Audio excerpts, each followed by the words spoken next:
So one of the most common questions I get in sports cards is how much money can you actually make? So I'm going to answer that for you. So in sports cards, there's two different ways to make money, at least for us. One is a process we call short-term investing, and the other is a process we call grading. So short-term investing, how does it work? So it works like this.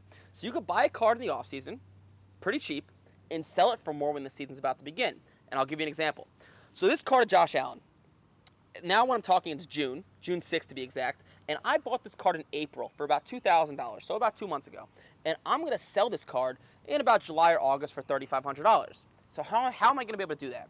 So you got to think, when I bought this card in April, what is going on in the sports world? You have baseball going on, you have hockey going on, you have basketball going on, which means the demand for football is low. The demand for football is low, the price drops. And if you know the correct players to buy that are going to have hype during the upcoming season, you can buy for pretty cheap and sell it for more down the line, right? I paid $2,000. I'm going to sell it for about $3,500 in about a 4-month time span. And right, that's a 70 to 80% return on my investment within, 3 to 4 months, right? You could invest in real estate, invest in stocks, and make, 15 to 20% in a year. You're jumping for joy, and, that's a significant return, right? 70% in a couple months, right? You could take your kids on a vacation. You could take your wife on another honeymoon. You could do a lot of things making returns like that. And the reason there's returns like that is because sports cards is a newer industry and it's not saturated. If you master an unsaturated industry, there's big returns to be made.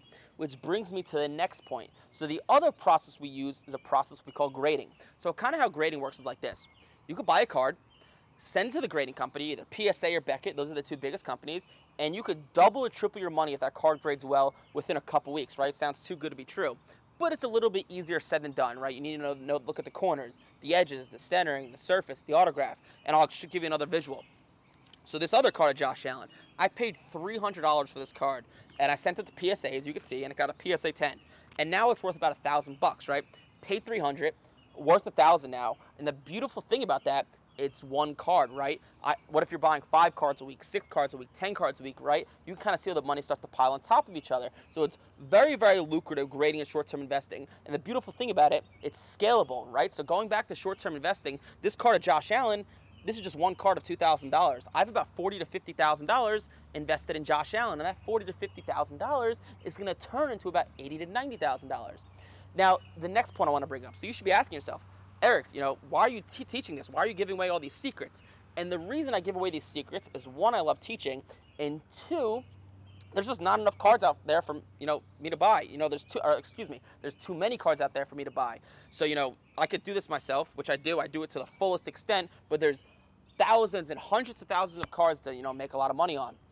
So that's why I teach it. I love teaching it. It's kind of like someone that were to teach someone how to build a restaurant in New York City, right?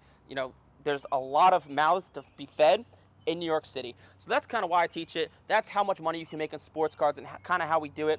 I hope that all makes sense, and I look forward to speaking with you on the call.